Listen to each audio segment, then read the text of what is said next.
Hello everyone, welcome to Divine Kitchen. आज आपण बनवणार आहात अंडा करी. तर त्याच्यासाठी लागणारं साहित्य म्हणजे आपण घेतलेत अंडे उकडून, पुन्हा धनिया पत्ता, अद्रक लसूण, कांदा चिरून घेतला आहे, टमाटर घेतलं आहे, पुन्हा हे घेतलं आपण चिकन मसाला, धनिया पावडर, नमक, लाल तिखट, हळद, जिरे आणि काळा मसाला. तर आपण आता अंडा करी बनवून घेऊ. तर आता आपण कढई गरम करून घेतली, तेल गरम करून घेतलं आहे. आता आपण ह्याच्यात अंडे फ्राय करणार आहेत.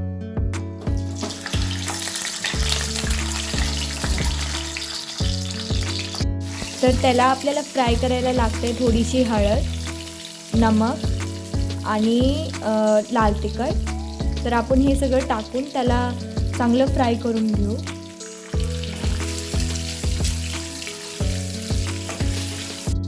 तर आता आपले अंडे फ्राय झालेत आणि आता आपण ह्याला काढून घेऊ. तर आता आपले अंडे फ्राय झालेत आणि आता आपण ह्याचं थोडं आणखीन तेल टाकून चांगलं तेल गरम करून घेतलं आहे. आता आपण ह्याच्यात चांगले कांदे लाल करून घेऊ. आता आपला चांगला कांदा लाल झाला आहे. आता आपण ह्याच्यात अद्रक लसूण टाकून घेऊ. लसूण अद्रक आता आपण चांगलं फ्राय करून घेतलं आहे. आता आपण ह्याच्यात टमाटर टाकूया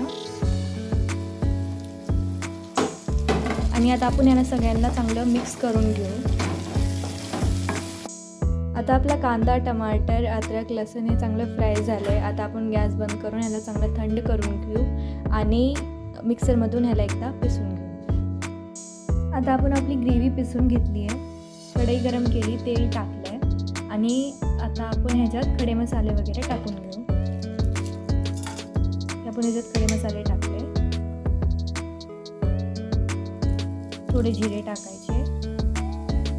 आता ह्याच्यामध्ये आपण ग्रेव्ही टाकून घेऊ आणि ह्याला चांगलं तेलामध्ये मिक्स करून घ्यायचं आहे. आता आपण ह्याला असं चांगलं मिक्स करून घेणार आहे. आता ह्याच मिक्सरच्या भांड्यामध्ये आपण 10 ते 12 काजू चांगले पिसून घेऊ. आता हे आपण काजू थोडं पाणी टाकून पिसून घेतले आहे. आता आपण ग्रेव्हीमध्ये मसाले टाकून घेऊ. अर्धा चम्मच हळद, 2 चम्मच धनिया पावडर, 1 चम्मच लाल तिखट,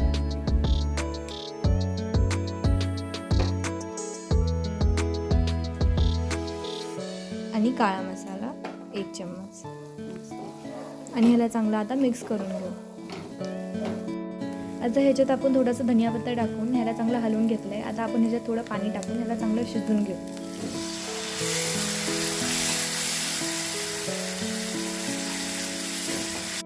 आता ह्या स्टेजवर आपण दुधावरची 1 चम्मच मलाई टाकून घ्यायची ह्याच्यात आणि ह्याला चांगलं हलवून घ्यायचं.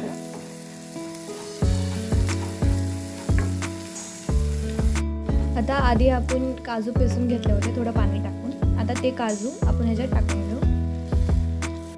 आता ही काजूची पेस्ट आपण ह्याच्यात टाकून घेतली. आता आपण ह्याला चांगलं मिक्स करून घेऊ.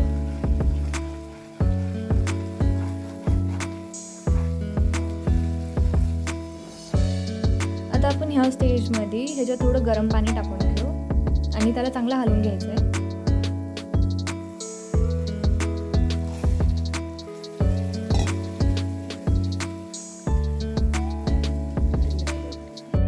आणि आता ह्या स्टेजमध्ये आपण ह्याच्यात अंडी टाकून घेऊ आणि थोडं धनिया पत्त्याने गार्निश करून घेऊ आणि पुन्हा ह्याला चांगलं झाकून ठेवायचं आहे.